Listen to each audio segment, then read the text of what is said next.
তেল ছাড়া মজাদার একটি নাস্তা দেখাবো। আসসালামু আলাইকুম, সবাই কেমন আছেন? আলহামদুলিল্লাহ, আমি আল্লাহর রহমতে ভালো আছি। আজকের নাস্তাটার জন্য পুরটা রেডি করছি। প্রথমে কিছু তেল দিয়ে দিচ্ছি, কাঁচামরিচ পেঁয়াজ দিয়ে দিচ্ছি, এখন একটু আদা বাটা রসুন বাটা দিয়ে দিচ্ছি, এখন একটু হালকা নেড়ে ছেড়ে দিচ্ছি। এখন হলুদ গুঁড়ো, মরিচ গুঁড়ো, গরম মশলা গুঁড়ো, ধনিয়া গুঁড়ো আর স্বাদ মতো লবণ দিয়ে দিচ্ছি। আর আজকে এটা মুরগির মাংস দিয়ে আর গাজর দিয়ে করব। এখন কিছু বুকের মাংস নিয়ে নিচ্ছি, একটু নেড়ে ছেড়ে তারপর কিছু গাজর দিয়ে দিব। আমি গাজরটা দিয়ে দিচ্ছি, ক্যামেরাটা অফ ছিল তার জন্য দেখাইতে পারি না। এখন আমার পুরটা একদম রেডি হয়ে গেছে। এখন আমি একটা বাটিতে ঢেলে নিচ্ছি।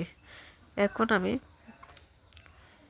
আটাটা তৈরি করে নিচ্ছি, যেটা দিয়ে আমি আজকে নাস্তাটা তৈরি করব। এই জায়গায় আটাও নিতে পারেন, ময়দাও নিতে পারেন। আমি আটাটা নিয়েছি। এখন দিয়ে দিচ্ছি চিনি। আটাটা আমি 2 কাপ নিয়েছি। এখন দিয়ে দিচ্ছি ইস্ট। আপনারা কাপটা দেখে বুঝতে পেরেছেন, আপনাদের আটার পরিমাণ কম বেশি করে নিতে। এখন দিয়ে দিচ্ছি রান্নার তেল।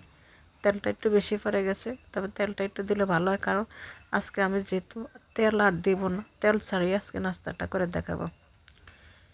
এখন সবগুলো ভালো মিখিয়ে নিচ্ছি। আর এটা আমি লিকুইড গরুর দুধ দিয়ে মাখিয়ে নিয়েছি। অল্প অল্প করে দিয়ে ডোটা তৈরি করে নেবেন। এই যে আমার হয়ে গেছে, এখন আমি ডেকে রেখেছি। কিছুক্ষণ পরে এসে দেখি এই যে আমার ডোটা ফুলে দ্বিগুণ হয়ে গেছে। আপনারা চাইলে এভাবে বাসায় করে নিতে পারেন।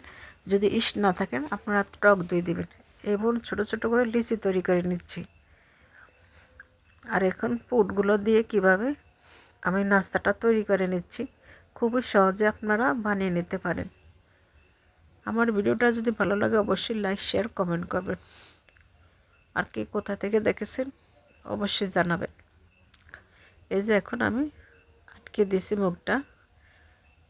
এইভাবে আমি প্রতিটা নাস্তা বানিয়ে নেব। খুবই সহজে আপনারা তৈরি করে নিতে পারেন নাস্তাটা। অনেক মজা, বিকালে চায়ের সাথে সন্ধ্যা যে কোনো আড্ডাতে।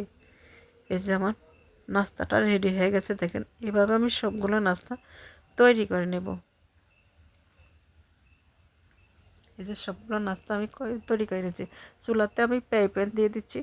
এই যে কোনো তেল দিই নাই। আর চুলার আঁচটা একদম মিডিয়াম আঁচ করে রাখবেন। তাওয়াটা আগে গরম করে নেবেন। এটা আপনারা লোহার তাওয়াতে করতে পারেন।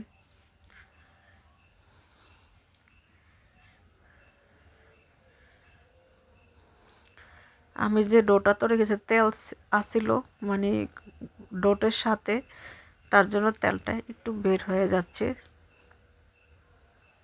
যখন গোলাটা তৈরি করেছে, এই যে এখন কালারটা দেখেন, মাশাআল্লাহ অনেক সুন্দর লাগছে। তবে নাস্তাটা খেতে অনেক মজা।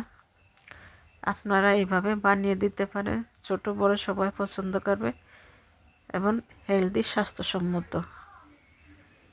এখন আমার সবগুলা নাস্তা এই যে একদম রেডি হয়ে গেছে। এখন আমার ছেলে একটা আপনাদেরকে ছিঁড়ে দেখাচ্ছে, এই যে ভিতরটা কি সুন্দর হয়েছে দেখছেন। এত সুন্দর হয়েছে, খেতে ভালো লাগে। সবাই ভালো থাকবেন, সুস্থ থাকবেন। আল্লাহ হাফিজ।